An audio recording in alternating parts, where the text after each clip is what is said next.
संस्कृत भाषा में कार्य के लिए काम करने वाली संस्था का उद्घाटन हो रहा है, संस्कृत का उद्घाटन नहीं हो रहा है। उपलब्धि तो देश में तब होगी जब देश में अधिकांश काम संस्कृत में हो।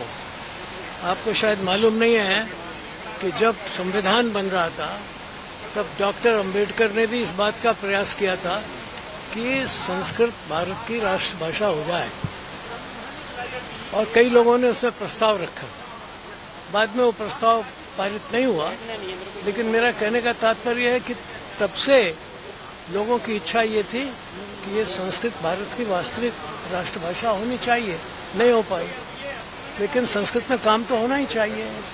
और संस्कृत ही भारत की नहीं बल्कि विश्व की धरोहर है। संस्कृत सबसे पुरानी भाषा है, ज्ञान और विज्ञान की भाषा भी है, आध्यात्म की भाषा भी है, और व्यवहार और कॉमर्स की भाषा भी है, टेक्नोलॉजी की भाषा भी है। इसलिए ये संस्कृत तो भारत का प्राण है।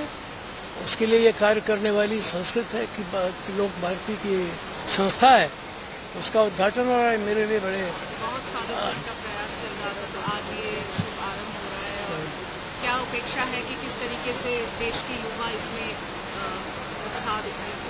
अब ये तो इनके कार्यक्रम पर निर्भर करता है कितनी ले जाएंगे, कितनी तेजी से। मैं जब मंत्री था तो मैंने कार्यक्रम शुरू किया था संस्कृत में भाषण से जानने के लिए और 6 महीने में संस्कृत सीखने के लिए। अब ये देखना है कि आगे के प्रशासन के लोग इस कार्यक्रम को कैसे आगे ले जाते हैं।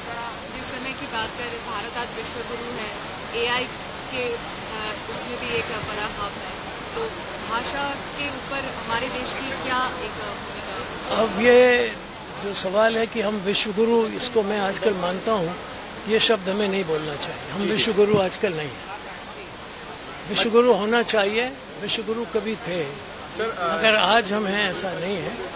लेकिन संस्कृत उस दृष्टि से बहुत महत्वपूर्ण है, क्योंकि अभी जो नासा के लोग हैं वो भी बार बार कहते हैं कि संस्कृत ये वास्तव में संप्रेषण की सबसे महत्वपूर्ण भाषा है।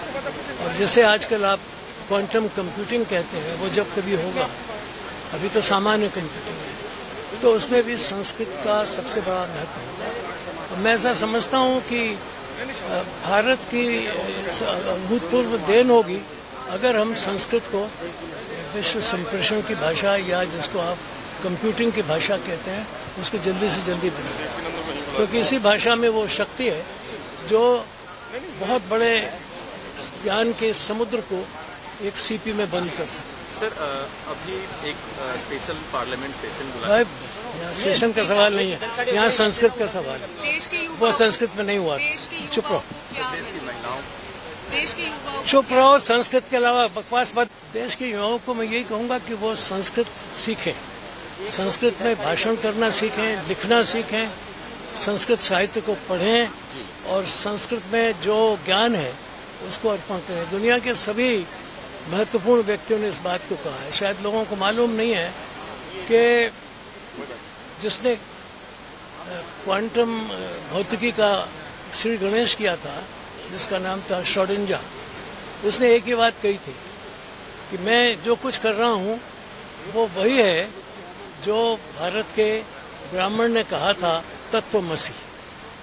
दूसरी बात यह भी याद रखना चाहिए कि जब हमारा ये परमाणु बम का विस्फोट किया था जिस वैज्ञानिक ने, ओपेनहाइमर ने, जब उसने विस्फोट को देखा तो उसके मुख से पहला क्या निकला? गीता का वो श्लोक जिसमें भगवान कृष्ण ने के विराट रूप का दर्शन।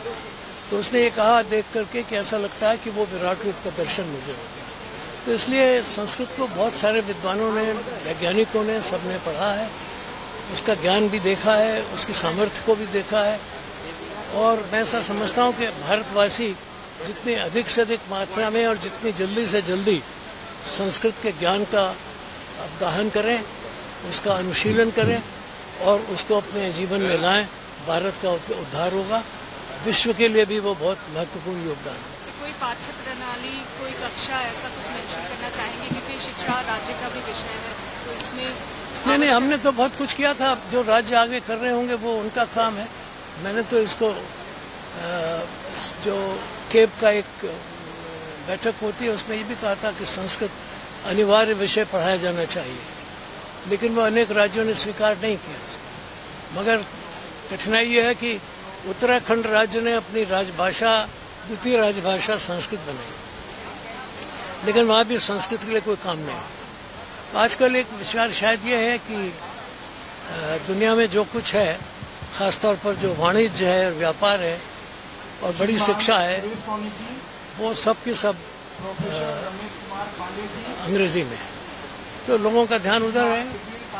अब ये एक युगीन एक विडम्बना है और उसका हमें विशेष रूप से ध्यान देना चाहिए कि हम अपने ज्ञान को भी बराबर उसका अवगाहन कर सकें, उसका संरक्षण कर सकें और आगे अपनी धरोहर को संरक्षित रख सकें।